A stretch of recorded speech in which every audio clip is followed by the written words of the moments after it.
On the phone line, Mithun, what do you make of the M&M numbers? How would you look at the numbers, and more importantly, what to watch out for in the commentary?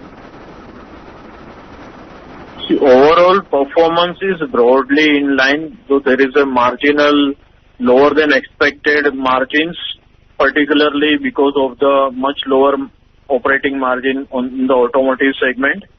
However, tractor margins were slightly better than expected. Despite there is some drop on a sequential basis, margins for tractor are quite strong in this situation where commodity is rising.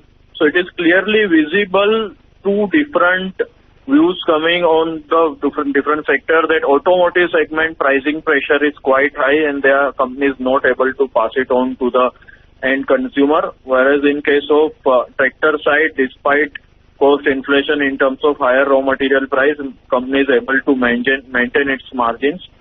And going forward also, we believe that tractor segment would report some decline because of the high base, but overall tractor for M&M will remain as a key growth driver and key profitability driver. On the other hand, semiconductor issue would be a major problem for the automotive side of M&M, and that's why we believe that overall combined revenue will witness some pressure in coming months and profitability would remain under pressure.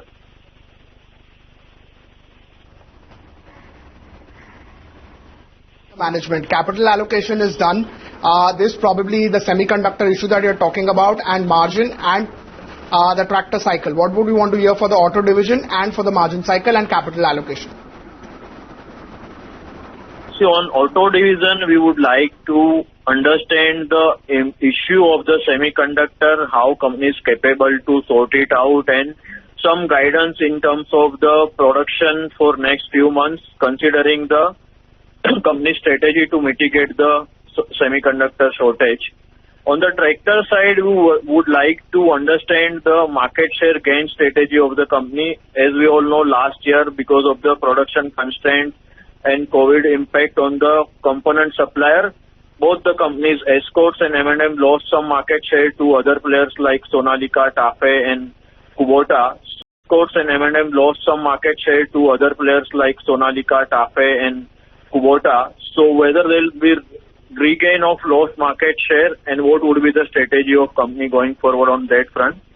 In terms of capital allocation, most of the things company has already done, including SsangYong related strategic decision. So nothing major as of now, but these three parameters we would be monitoring in management's commentary.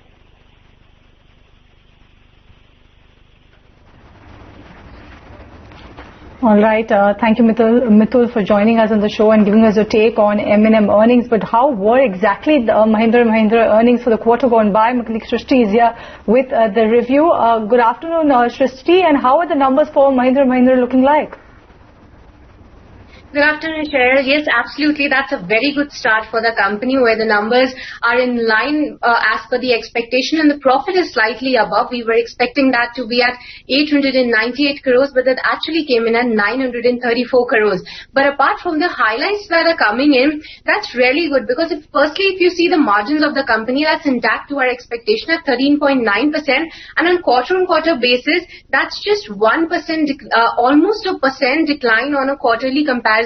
From all the auto pack companies that have already come up with the results, I think that this is one of those companies that has been able to maintain its margin. Even the operational performance in the tractor segment, the company has achieved a market share of 41.8%, while the Escorts have lost it on a quarter-on-quarter basis that we have seen earlier. For M&M, they have the market share is at the highest in the last 8 quarters, and the demand in the automotive segment has been intact for the few launches that have come up with the company. They are receiving very good interest. The management is quite optimistic that in the times ahead with the festive season that the sales will pick up even more, and they are ready with some of the new launches like XUV 700 is one of the most awaited launches by M&M. So this time the numbers have been really good, and we'll watch out for more of the management commentary, especially on the semiconductor crisis, like the analysts were also highlighting that. Definitely. Thank you for that, Shrishti. And definitely watch out for the management's commentary on semiconductor shortage and the way forward for Mahindra & Mahindra. On that note, we'll slip into a break in this edition of Markets at Noon. But stay tuned, more on the other side, so don't go anywhere.